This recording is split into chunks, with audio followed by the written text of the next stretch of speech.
Hi, everyone. Good morning, good afternoon, good evening. This is Michelle DiPalma, Principal Solutions Architect with the Data Services Office Hour. And today we have Daniel Parks is back.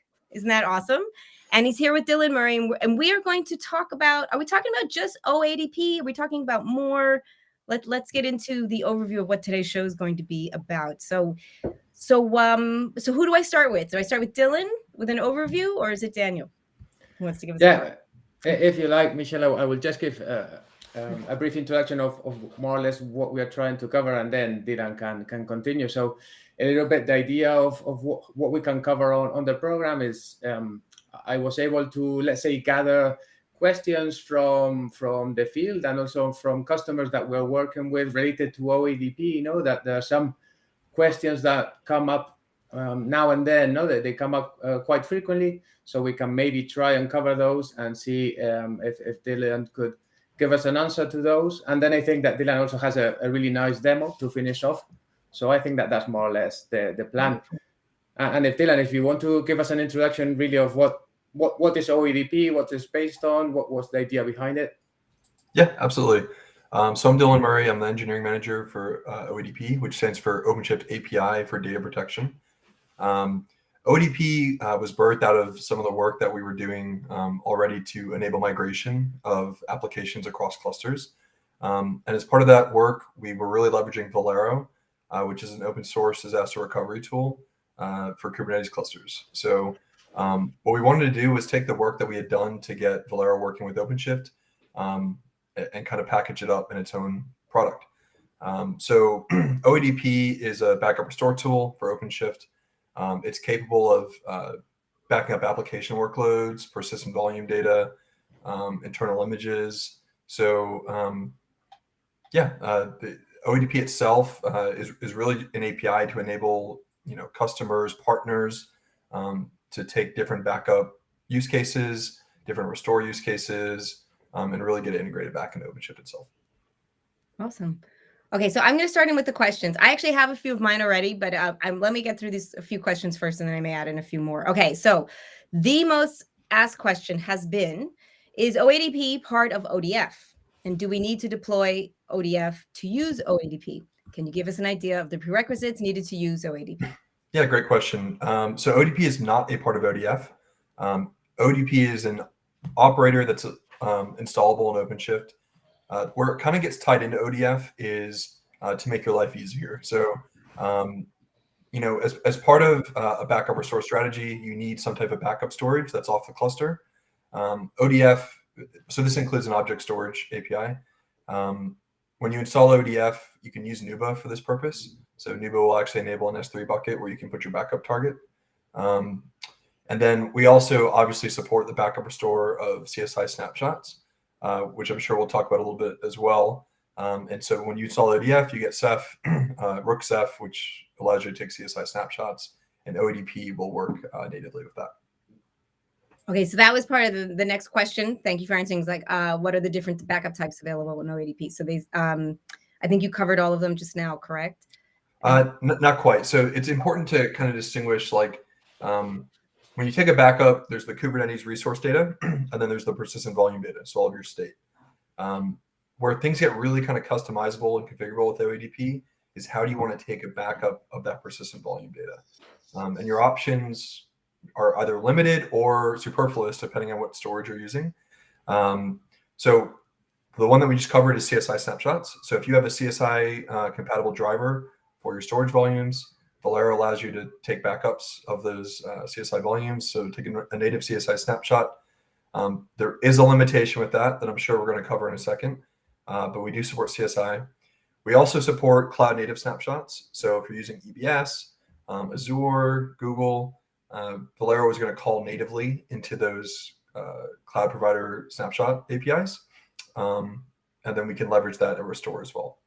Then the third is if none of those work for you, there's kind of like a generic brute force catch-all solution, and that's what's called Restic. Restic itself essentially performs a file system copy. So it's not the most performant out of the three, but it's kind of more flexible because it gives you a lot of different options so what you can support. So if you take a backup with Restic, it'll actually take a file system copy of the volume and put it in your backup storage itself. Okay. And there's maybe a number of reasons why you want to choose one over the other. So I guess this may get the next question, I think, is about like CSI. One of the common questions we get a lot, and questions or complaints, depends on how you want to spin it, is with OADP and you want to take a backup of Ceph volumes. When you take a backup of a Ceph CSI, or you take a CSI snapshot of Ceph, the snapshot itself exists on the Ceph cluster. So if your storage is essentially on your OpenShift cluster, your snapshot exists on that storage. It's not truly disaster recovery, because if your cluster were to go away, you'd lose the snapshot data. Okay. So in OADP 1.0, we don't have what's called a data mover. You'll hear this commonly referred to across different backup vendors, which is the capability to take a snapshot and make it portable and durable. For OADP 1.1, we're trying to solve this. So expected like the July timeframe, we're going to actually include a data mover with OADP that can take CSI snapshots and replicate them off cluster, so into your object storage, kind of like what Rustic does today. So Dylan, really, when you have like this data mover feature, what you're able to do really is do a snapshot. So really, you just have to freeze the application, or if you want to do a consistent backup for just a small time, and then the data mover can slowly move that data out, no, from the snapshot out to wherever you want to send it, if it's S3 or whatever, no? Exactly. Yeah. So it's a nice asynchronous process in the background. Fantastic. Okay, so Daniel, do you want to take on some more questions here? Yes, no. The other question, as Dylan was saying, that has been covered is the data mover, as we have explained. No, so that's the availability of being able, no, to move the data outside of the cluster. That is a big worry that you have, no. And let's say that what follows up to these questions, that we also got quite a lot of questions and a little bit of confusion, is about crash consistent backups and application consistent backups. No, so let's say that if by default we take a snapshot of a running application, we have a crash consistent backup. No, but to maintain, let's say, the data integrity, no, if for certain applications like databases, we really need to freeze that file system or to freeze that database in a way that the snapshot that we're taking is actually, let's say, application consistent, no? And I wanted to ask you, Dylan, if we're working in, or what does OADP offer regarding this? Yeah, absolutely. So by default, there's support for what's called hooks with OADP and Valero. And hooks allow you to kind of customize actions within containers prior to backup and post backup, prior to restore and post restore. So a really common example is a database. If you need to run a file system freeze, you can instantiate a hook for that database. So at backup time, right before the backup actually runs on that volume, we'll trigger the hook, take the PV backup, and then run a post hook that essentially could bring the file system out of a freeze. Now, you did mention like consistency backups versus application, or crash consistent versus application consistency. Mm-hmm. We commonly get asked, what's the easiest way to coordinate different actions that have to occur in different containers, right? Sometimes your application is not just a single database container. It's, coordination of events across different microservices. So you can obviously use really complex set of hooks to accomplish this today, but our hope is in the future, this is actually a commonly discussed problem in the upstream Kubernetes world. And so there's discussions in the data protection working group on how to exactly solve this as a core API, as opposed to kind of Frankensteining a solution around hooks at backup time.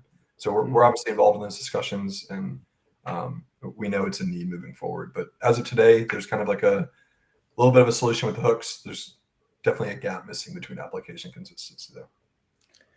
Yeah, the other question that I had there is, well, what has happened to me, when I have been working with OADP and you get a certain application and then you say, okay, I want to take a consistent application backup, and then you go into the pre-hooks and post-hooks, but then you really start looking like for an example for that certain application, that certain database.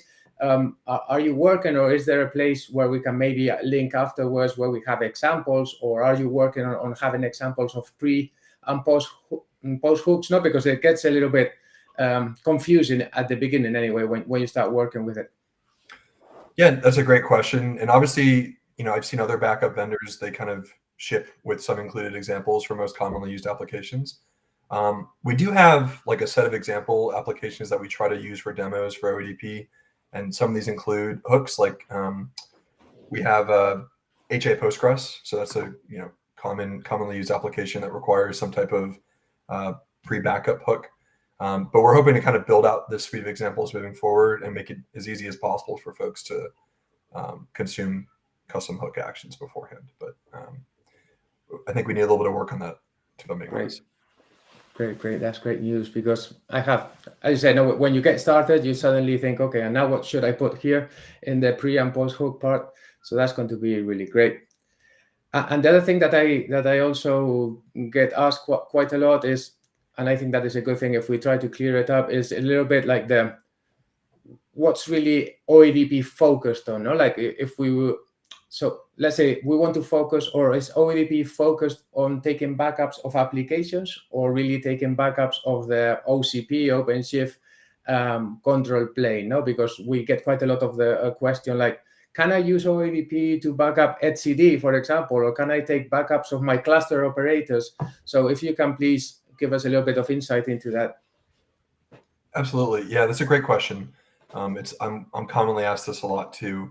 And you kind of hinted at this, but I'll just reiterate to kind of make it clear. We try to divide the backup restore scenarios for OpenShift into two buckets. The control plane and then your application infrastructure, right? So when you're talking about backing up and restoring the control plane, which has obviously changed a lot over the years with different OpenShift versions. In OpenShift 4, your cluster infrastructure or part of the control plane is all managed by operators now. So you have a set of cluster operators, and you have etcd essentially. And then your application workloads is you as an application developer, a sysadmin, you're knowledgeable about that application, what it entails, what it requires. We're really focused on the application level for OADP. So, and more specifically, like the namespace level. So we're trying to make it as easy as possible for you to specify a list of namespace or projects that you want backed up.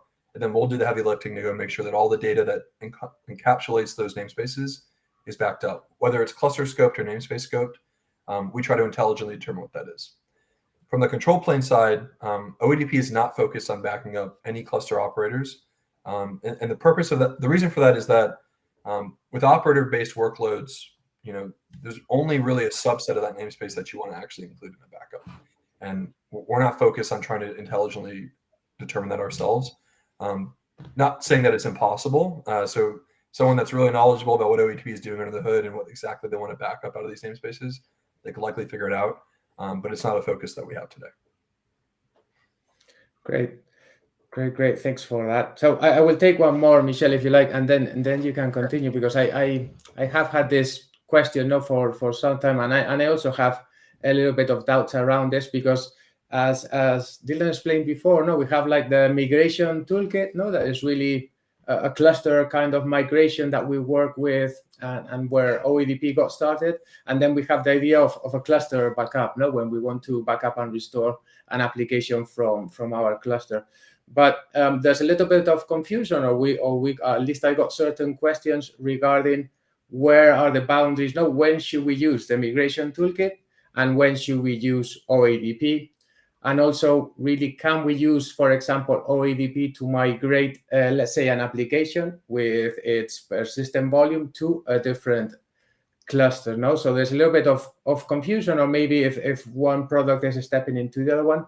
So if you can give us a little bit of leeway on that also, Dylan, that would be great. Absolutely. That's a great question. I was actually just asked it this morning before this.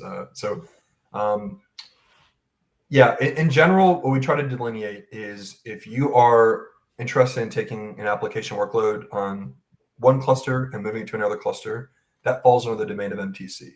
And even though they're both using Valero under the hood, the reason why I say that is that MTC gives you a little more flexibility in terms of like moving across different storage providers. Like, let's say cluster one is hosted on a completely separate cloud provider. Maybe it's got entirely different storage requirements and all that kind of stuff.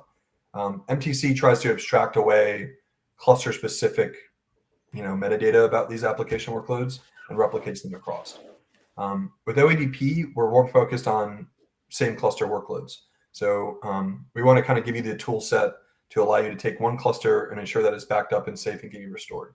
Now, with that said, OADP backups can obviously be used to restore to different clusters, but you kind of have to know what you're doing. You have to make sure that the persistent volume backups you've taken can actually be restored on the new cluster. So it takes a little bit more of introspection and intelligence to do so. And MTC tries to abstract that away and make it easier for you. It's obviously a little bit more bulky. You've got to install the operator mode clusters, go through the UI, but there's a purpose for that. It's give you a lot more options and flexibility. So in general, to sum up, if you're replicating workloads across clusters, you're going to want to use MTC. If you're trying to protect a single cluster and your applications that exist on that cluster, we push you to OADP. There was one more question, at least. So there was OADP and the upstream community. How much is Red Hat present in this community? Yeah, great question. I've been involved in the Valera community for about 3 years now. We do have maintainers that actually participate. We're actively involved in pushing forward the data mover design in the upstream Valera world. So we're very invested in it. We have folks on our team that have been working in the Valera space for a long time now. So it's critical to what we're doing. We're trying to make sure that we are helping to push forward new features and bug fixes every new release. So. Oh, okay. So one more little question. So any new features coming out in OADP we should know about? Yeah. So OADP 1.1, the big driver that we're focusing on is data mover. It's one of the largest requested features for OADP. So we're trying to make sure that that is solidified. So in 1.1, that will be tech preview, and it'll enable you to take any CSI snapshot and replicate it to your backup storage, and then also restore volumes from the CSI snapshots that are in backup storage.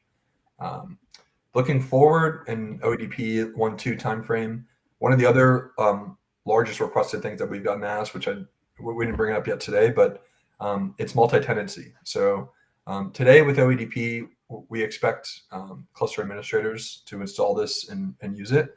But moving forward, we see application developers and application owners wanting to take backups of their own application without having access to everything else in the cluster.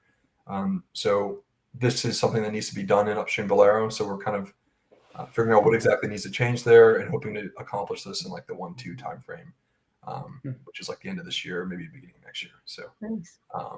Those are probably the most requested things that we get asked on the OADP side. So I'll call that out. And then it's really just hardening the backup restore workflow today for something like file system backups.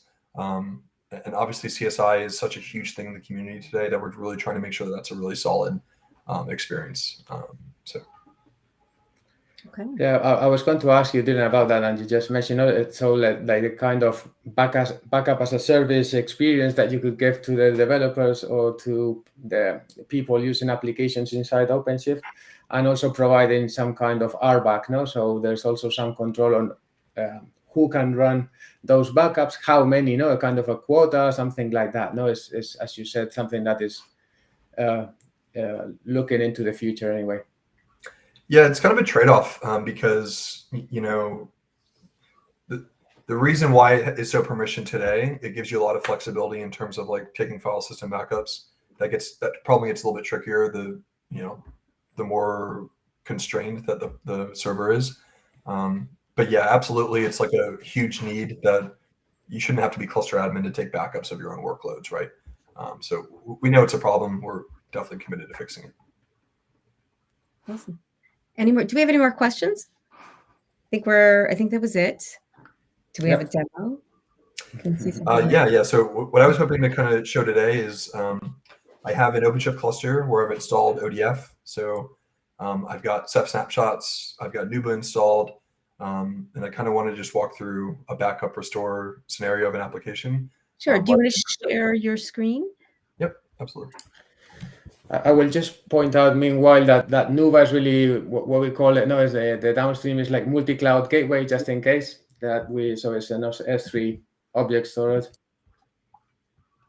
Yes, thank you. Yeah, bit better. Okay. Oh, you know what? I'm trying to, there we go. Let's do that. So hopefully everyone can see that. Okay. Go ahead. Yeah, let me know if I need to zoom in at all or if this looks good. So I just wanted to show in this cluster, I have in my OpenShift storage namespace, I've got Rookceph installed, I've got Nuba, and everything is kind of pre-configured here. So we don't have to walk through all the installations on this demo, but just know I've got Rookceph CSI snapshots enabled. I've done the configuration of the volume snapshot class to work with OADP. And then we've got an application, just a basic Rocket Chat application. So it's got state where you can see I've got some chat messages I've already installed. You know, the name, Dylan's blockchain company. I've got some private groups. So what we'll go ahead and do first is just add some new data in here so that we can verify when we actually back up and restore the application workload that this data is persisted, right? So 9:52 a.m. April 18th, we should expect to go ahead and see this data when we go ahead and restore the application. So the first thing we obviously need to do is take a backup. So let's move to the command line here. And one of the nice things with Valero and OADP by extension is we have a nice CLI tool that I highly recommend to use for controlling the backup restore process. We ship it in OADP itself, so you can use like a long alias to get this out of the box, or you can just download it to your laptop. So once you have this installed, we can go ahead and create a backup and specify the list of namespaces or labels, resources, anything that I want to define what's included in the backup. For me, I just want to go ahead and include everything that's in the Rocket Chat namespace. So let's go and look at that real quick before I do this. You can see we've got Rocket Chat deployment and Rocket Chat database. So we'll go ahead and create a backup, include the namespace Rocket Chat, and we'll call it ODF demo.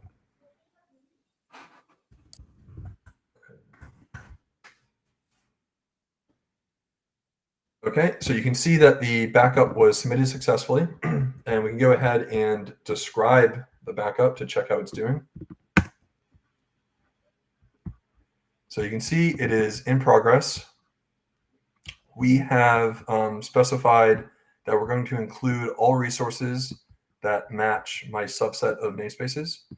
And then you can see this extra field that's called cluster scoped auto. And what that's saying is that I'm backing up namespace Rocket Chat, but there's obviously some cluster scope resources that are associated with this application, right?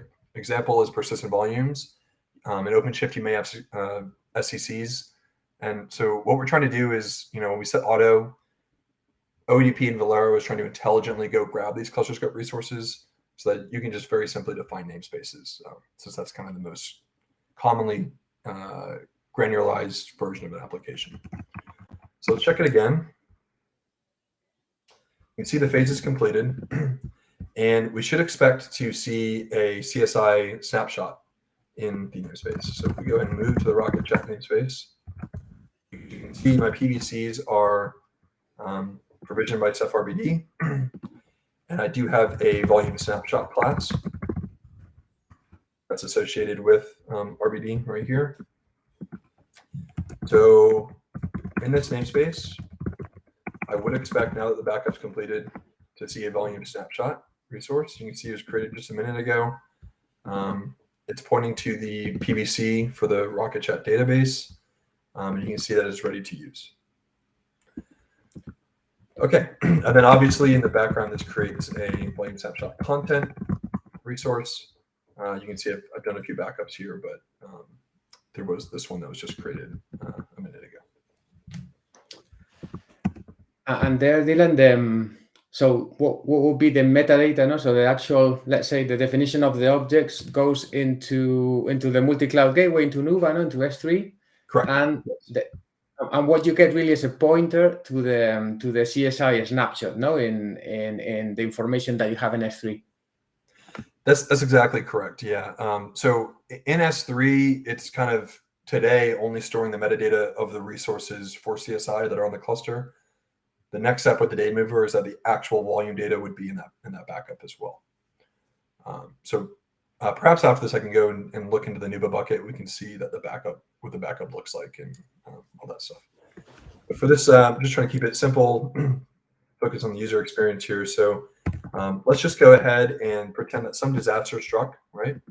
And let's go ahead and take this application down. So it's still running.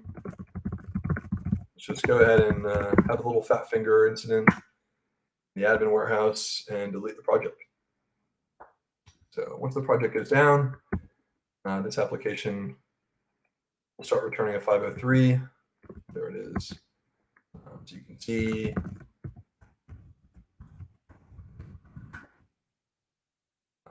everything's still kind of terminating. And what we're going to want to do now is create a new restore from our backup and watch the application come back. Wait for it to finish.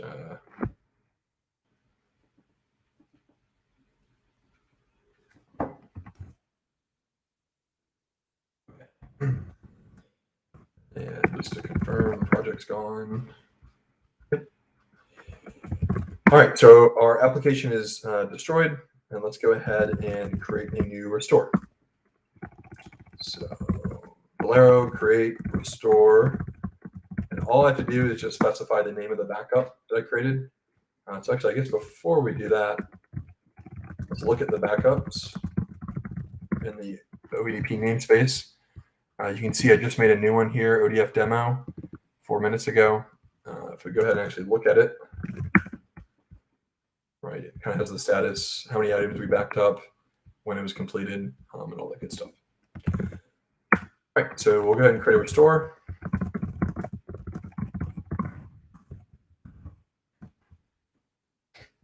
And we can go ahead and look at the restore itself to see how it's doing.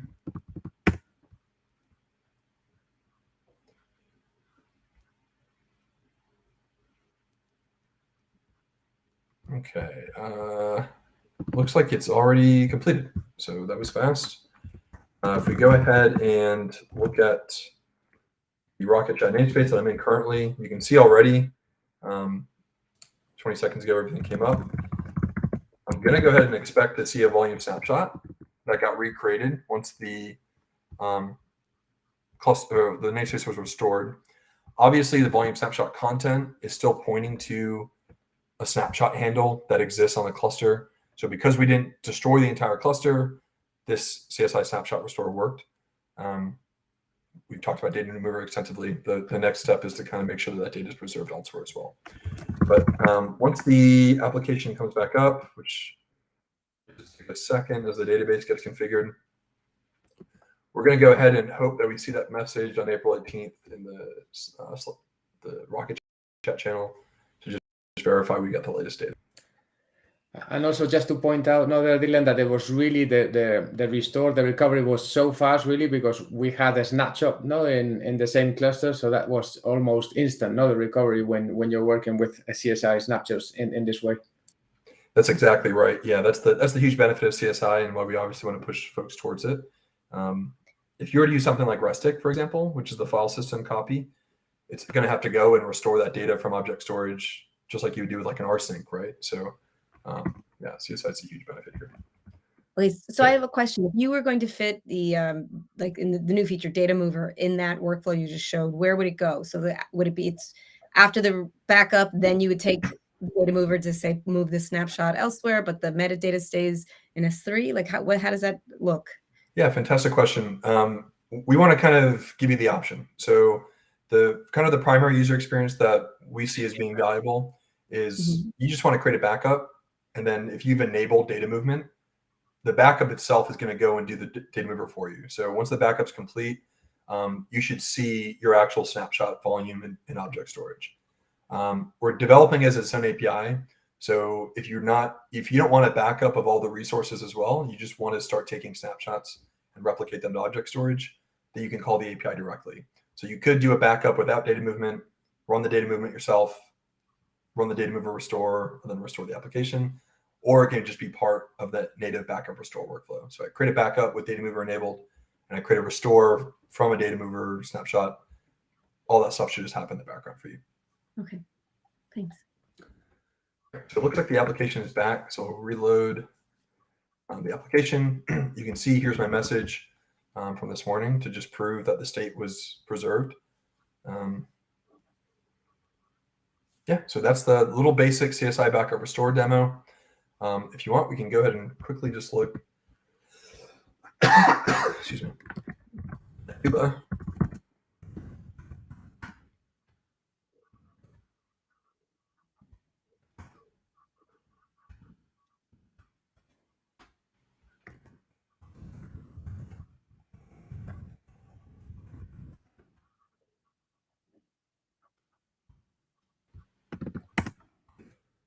Getting the credentials for Nuba here.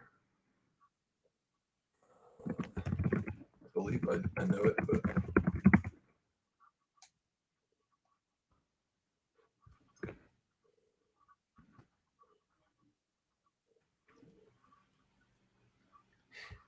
okay. And if we go ahead and look at the buckets, so you can see this is obviously something that I configured before we started the demo. Is I have this OADP bucket, and inside of the bucket you'll see a folder called Valero and backups, right? So for every backup that you take, it'll kind of be under its own directory in here, and it contains a few things that are interesting to call out here. I know it's not super visually appealing, but the first is this tar file. So this tar file basically contains all of the resource metadata that exists in the cluster, or I'm sorry, in the backup itself, and not the volume snapshot data. So this is going to be your deployments, your PVCs, your services, your routes, all that kind of stuff. It essentially preserves the YAML representation of them in a big tar file so that we can recreate them at restore time. And if we go back, you've also got a CSI snapshot JSON file. So this is kind of just containing the metadata representations of those CSI snapshots. So we know that at restore time, where's the snapshot handle? What are we restoring from? All that good stuff.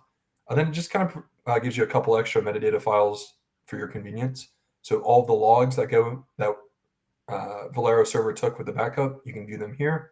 And then it's also got just an entire tree representation of the resource list that you've got in your backup as well. Question, so anything special about this Nuba bucket, this MC? Was it a normal?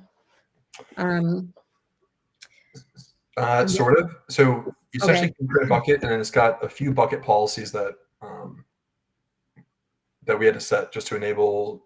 For example, if you wanted to have image backups get pushed here, there's just a separate set of policies that have to be enabled, but it's all documented for OADP when you install it. But not for all intents and purposes, yes, this is just a normal Nuba bucket. Yep. I have one quick question, Dylan, regarding the life cycle of the CSI snapshots, because it's true that we can have, we're taking many backups, then restores, maybe that a snapshot list gets very big. No, is there some control, or how is the life cycle of the snapshot that maybe if we remove a backup, then the snapshot gets removed? How does it work? Yeah, that's a great question. So as of today, the CSI snapshotting feature in Valero, excuse me.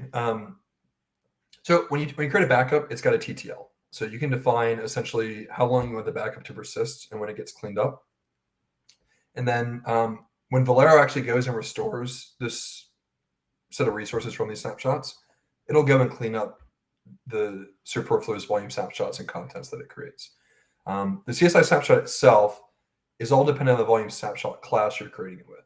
So when you create a backup in Valero, it has to go choose which volume snapshot class you want to use and what those configuration parameters are.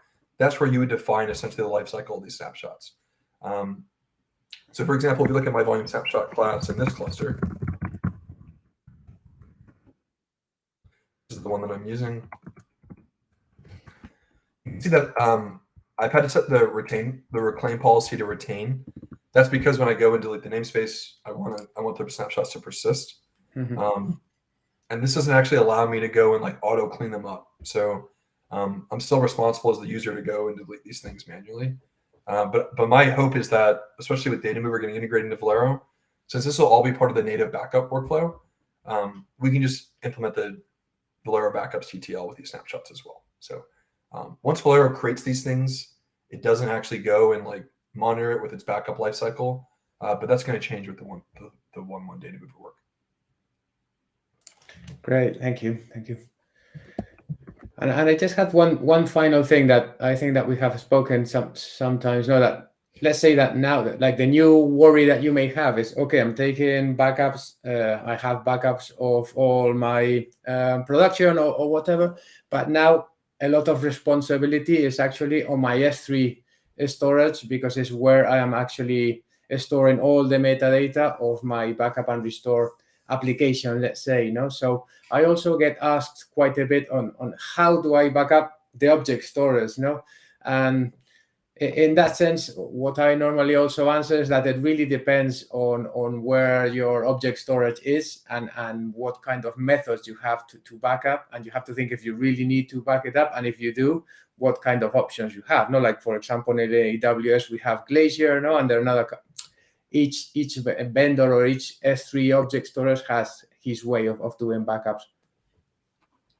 Yeah, that's a great point to call out. I definitely agree with you that it's depends obviously what this backup store looks like and where it's hosted. One of the big benefits that I see of using Nuba is this is kind of one of its foundational problems it's trying to solve is replicating data across different pools. So since this bucket is just your kind of gateway to where this data is being stored, MCG, Nuba allows you to kind of like abstract that problem away and be responsible for replicating data across into different safety zones and stuff like that, right? But in general, folks are using like AWS S3. Maybe they configure their own S3 store with something like Minio. The responsibility is going to fall on wherever that thing is hosted and what other backup policies you may have already configured for that. Yeah, but it's true that there's a great example for multi-cloud gateway and Nuba, as you mentioned, because it's really easy to set up now for your data buckets replication, and you can replicate between on-premise and on the cloud, for example, and have your data there. So it's a great use case. Yeah, it's like really, why I find this to be the most cohesive representation of what OADP is capable of is partnered with ODF. You get a really great snapshotting capability. And then you've got, a true solution for making your backup data itself, durable and portable with MCG. So, all right, great. Any more questions? Or I know we next we were going to talk about the roadmap. So, hang on, I have some. Okay, so let me see. I have some specific questions. Are the plans to have consistency group backups for applications that have their own replication where we need to run freezing snapshot at the same time? Are there plans for that? There's actually an issue. There's a GitHub issue here, but I don't have the right stuff to cut and paste this into the chat. Maybe I'll do it later after we're done. Anyway, did you get that question? It was kind of a statement, actually. Are there plans to have consistency group backups for applications that have their own replication where we need to? There's absolutely plans. Okay. We're trying to determine the best way to do it. I think there's already work being done in the upstream working group to solve this. We really like to leverage that if possible. So. Okay. All right. Daniel, you want to do the next question statement? Do you see it there? I think that in that sense, more or less, we have, with the questions that we have done before, I think that we have covered more or less all the questions that we have here in a broader way. So I think that more or less we have been able to go through them and cover them fine. Okay. So from my side, I'm okay. Yeah. So okay, awesome. Okay, so there was one thing we didn't really talk about. What about ISV backup restore products? Are you going to do any partnerships? Yeah. So today we've got a couple of partnerships that I think are worth calling out. IBM Spectrum Protect Plus uses OADP as integrated into its backup solution. Dell Power Protect is also one that's integrating this from the upstream community operator that we shipped a while ago for OADP. And yeah, our goal with OADP is really to allow, I think Data Mover is a really good example of this, is a lot of vendors have already developed their own Data Mover solution. And they really want to be able to get tied into an existing backup restore API. So our hope is that with the work that we're doing is to enable data movement within OADP, is that backup vendors can kind of bring their own solution and just get integrated in the API itself. So we're obviously kind of focused on that as a primary use case. Wonderful. Okay. So I think, Daniel, you're right. We kind of covered everything. Is there anything we haven't covered that you would like to cover, Dylan? Can you think of anything just to? I'll just kind of add to this. Like, we're still trying to learn every single day. Like, what are the needs for OADP from users, customers? So we're obviously more than open to feedback. Our hope is to make Valero a really, really great open source tool for these types of use cases. So we have a really big investment in that community. We would love to bring, OpenShift specific use cases back up to the upstream community and get it fixed. We have a plugin for OpenShift, so we're trying to make that really as robust as possible. So yeah, I'll just say that we're really kind of trying to learn more, get more desired use cases, and fix them. So we'd love to hear from anyone that's involved in this space, wants some help, or has a feature request. We would love to take it on. Awesome. Fantastic. Okay. All right. Are we ready to wrap up? Daniel, anything else? No, not from my side. So I want to thank you both. That was awesome. And we'll be sure to have you back when some of the new features are rolled out, maybe after tech preview. We'll go through things again. And thanks so much. Take care, everyone. Thank you. Thank you. Bye.